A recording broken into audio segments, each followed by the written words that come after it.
Hey guys, how's it going? In today's episode of 5 Lessons, I'm going to be going over One Up on Wall Street by Peter Lynch.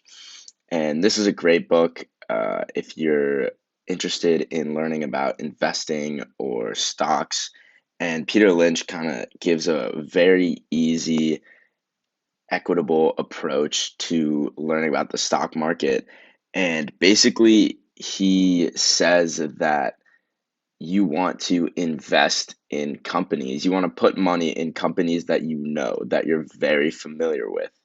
If you're investing in some sort of energy company, you don't understand the how the product works at all, then Peter Lynch would say stay away from it. And so in today's episode of 5 Lessons, I'm going to be going over Peter Lynch's tips for identifying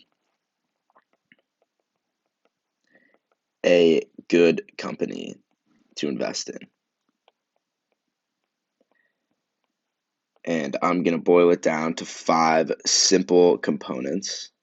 Messed up that line there. 5 simple components. So the first would be, does this company have a niche and consistent earnings? So one of the things you want to look for in a company is, are they actually making money? Do they have consistent money flowing in? And basically, he wants you to separate the idea of the stock price and the value of the company. Because although these two things are slightly linked, over time, they become more and more linked. And what I mean by that is, in the short term, a stock's value is mainly determined by speculation. But if they do have consistent earnings, it is more and more likely that the stock price will increase as the company actually grows. And the reason why he wants a company to have a niche is that if they are expanding and innovating in a market that no one else is, then they will most likely have consistent earnings because they're the only one doing it and then they're best at it. So, and if they don't have a niche, you want to be looking at which company in the market is the most innovative and really doing the most to stand out in their field. And the second principle is, do they have a low PE ratio relative to competitors? And I made a whole video on the PE ratio on my channel if you actually want to check it out. But basically, the reason why you want to have a low PE ratio relative to your competitors is that it means that it's less speculative, and you really want to beware of companies that have an incredibly high PE ratio. And that kind of because it means that people are kind of speculating what the price is as opposed to actually assessing the value of the company. The third principle is, can they successfully expand? And can people buy their product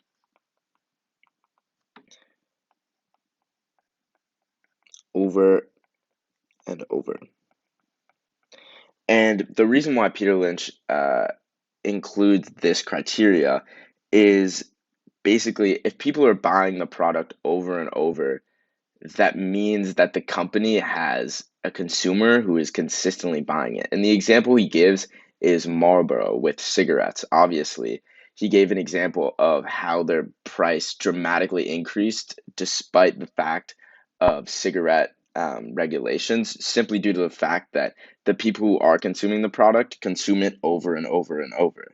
And you want to pick a company that can successfully build new factories, expand across the country, expand across the world with people that can buy their product over and over.